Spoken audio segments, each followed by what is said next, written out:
What is your hobby? I like playing sports, especially swimming. Is your hobby common in your country? Yes, kids, adults, and senior citizens all like swimming in my country. Is your hobby the same as when you were a child? Yes, I was fond of swimming when I was a little girl. When did you start practicing that hobby? I started swimming when I was 5 years old. Is there anybody in your family who you share your hobby with?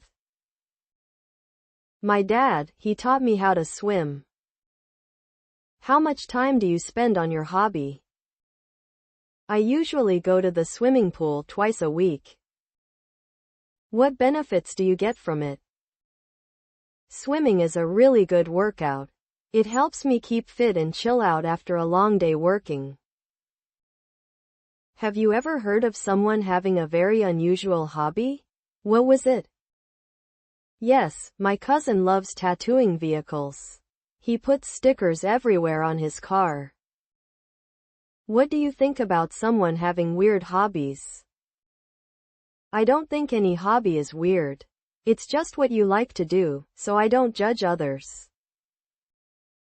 What hobbies are usually expensive in your country?